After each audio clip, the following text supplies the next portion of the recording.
What is the absolute limit of human potential? It's a question we flirt with, isn't it? We see incredible athletic feats. We read about artistic geniuses. We watch entrepreneurs build empires from nothing. And for a moment, we wonder, what am I capable of? But then, reality sets in. The alarm clock rings on a cold morning. The project deadline looms. The sheer exhaustion of a long week settles into our bones, and that grand question shrinks.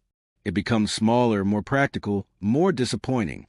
It becomes, can I just get through this day? Can I just find the energy to finish this one task? The gap between the person we could be and the person who gives into fatigue and doubt feels like an uncrossable chasm. We have a governor on our engine, a quiet but persistent voice that tells us when we've done enough. It whispers that this is our limit, that it's smart to stop, that rest is more important than one more rep, one more page, one more call. Why is that voice so convincing? Why do we so readily believe our own excuses? We negotiate with ourselves, we bargain for mediocrity, and we accept a version of our lives that is a shadow of our true potential. This isn't a rare affliction. It's a human condition. It's a default setting. But what if it doesn't have to be? What if there was a way to rewire that internal monologue, to not just ignore the voice of mediocrity, but to silence it, to dominate it? There was a man who became obsessed with this very question, not as a philosopher or a scientist, but as a test subject in a laboratory of his own suffering. His name is David Goggins, and he did not seek to understand the limits of human potential by studying others. He sought to find his own, and in doing so, he discovered a universal blueprint for shattering them. This is not just a story.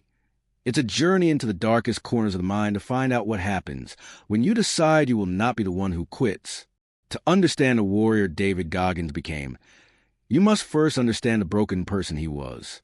His story does not begin in a triumphant moment. It begins in a living hell. Picture a young boy in small-town America, living under the thumb of a charismatic, but monstrously abusive father. His childhood was not one of scraped knees and summer days. It was a nightly regimen of terror. He and his mother would be beaten for the slightest perceived infraction, a kind of systematic torture that instills a lesson deep in a child's bones. You are worthless, and you are powerless.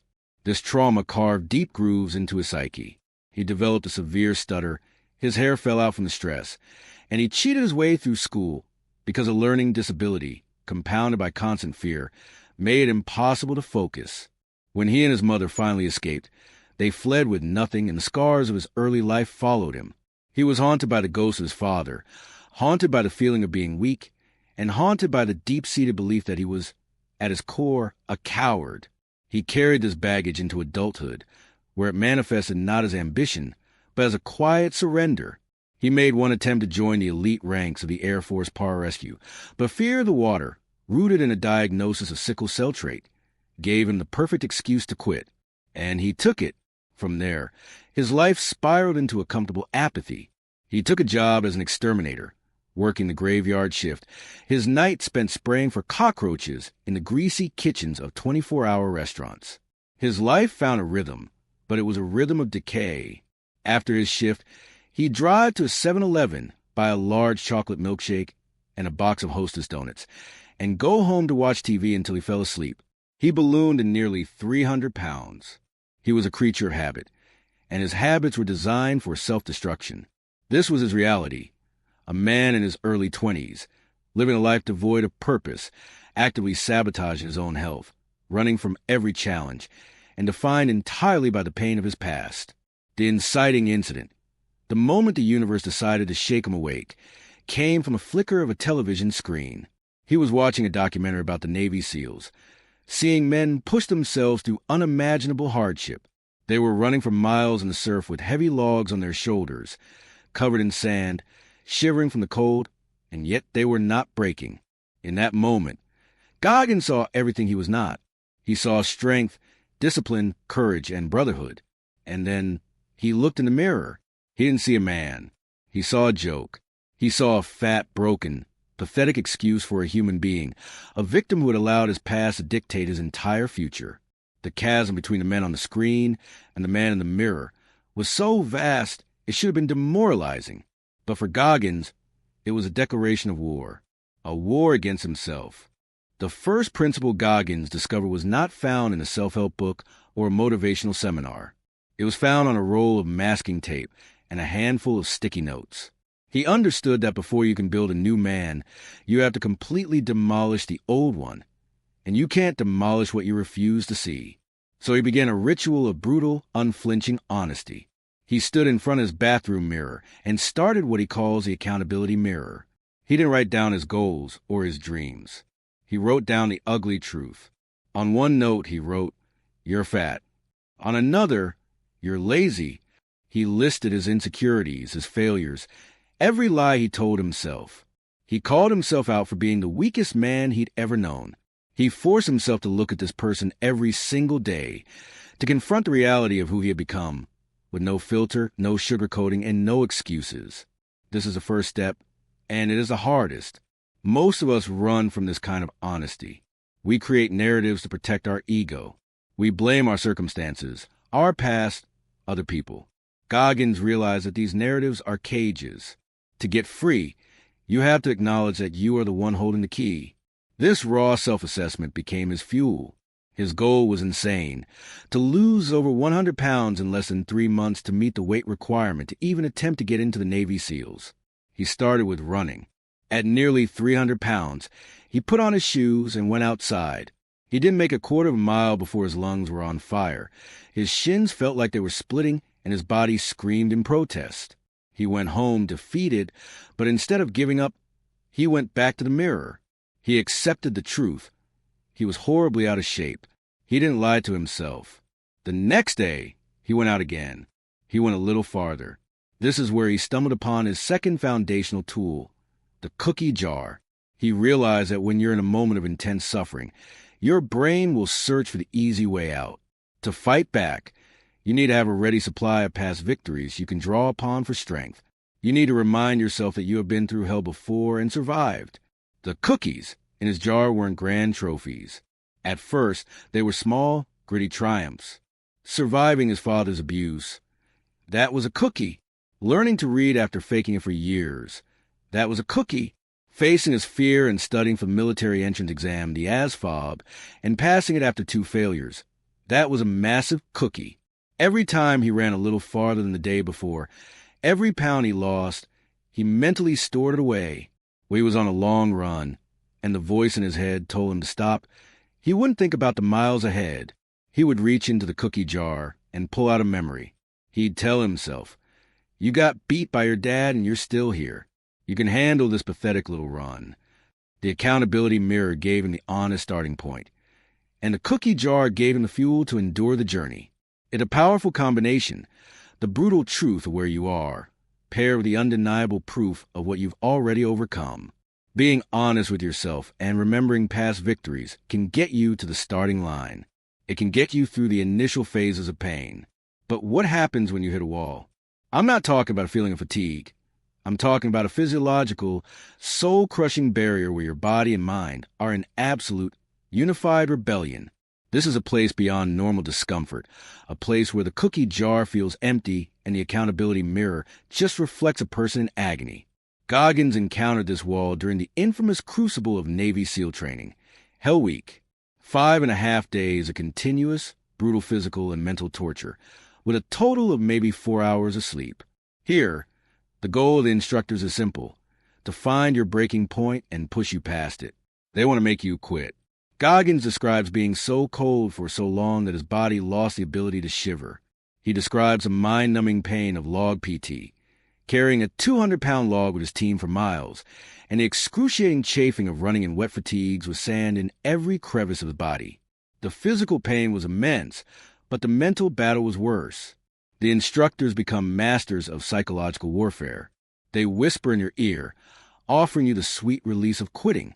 A warm donut, a hot coffee, a dry bed. All you have to do is ring the bell. It was during this ordeal that Goggins discovered his most famous principle, the 40% rule.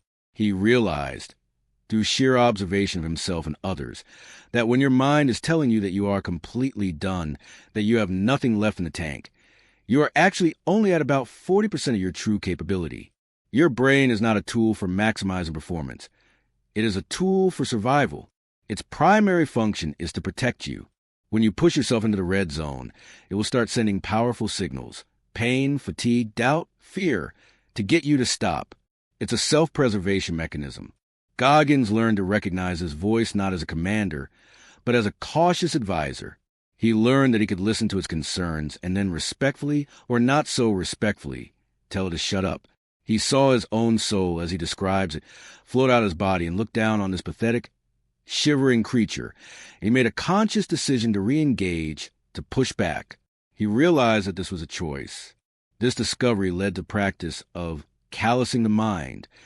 Just as your hands develop calluses to protect them from friction, your mind can develop resilience by intentionally and repeatedly exposing it to discomfort.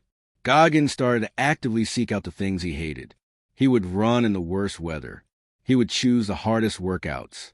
When he had to study academic material for SEAL training, he would do it when he was most exhausted, forcing his brain to work under duress. He was intentionally thickening his mental skin. He was training his mind to stay calm and focused while his body was screaming. This is the crucial next step. It's not enough to be motivated. You have to build a tolerance for pain. You have to prove to your own mind, over and over again, that its perceived limits are fiction. The accountability mirror, the cookie jar, and the 40% rule are a powerful defensive toolkit. They allow you to withstand immense pressure. But David Goggins' final evolution was a shift from defense to offense. He discovered that suffering wasn't just something to be endured. It was a weapon to be wielded. This grand synthesis, the unifying aha moment, is a concept he calls taking souls. This is the point where you stop simply surviving the pain and start using it to dominate the environment and your competition. You find your opponent's perceived limit, or the limit of the voice of doubt in your own head, and you show them, with your actions, that you are willing to go far beyond it. It is a psychological masterstroke, designed to break the will of whatever stands in your way. The most visceral example of this comes from his unlikely journey into the world of ultramarathoning. To qualify for the Badwall 135, a 135-mile race through Death Valley in the middle of summer, he first needed to complete a 100-mile race. At the time, he was a 240-pound powerlifter and Navy SEAL, not a distance runner. He entered a 24-hour race with absolutely no specific training. The results were catastrophic. By mile 70, the small bones in his feet had shattered. His kidneys began to fail, and he was urinating blood. Any sane person would have stopped. But Goggins, leaning on every principle he had forged, finished the 100 miles, sitting on a chair to tape his broken feet, and then getting back up to walk and shuffle his way to the finish line. Just a few days later, he was at the starting line of the Badwall 135. This is where he perfected the art taking souls. He was surrounded by elite, gaunt, professional ultrarunners who looked at this muscle-bound novice with contempt. They saw him as a joke. In the crushing heat of Death Valley, Goggins didn't just run his race. He ran their race. He watched them. He observed their suffering.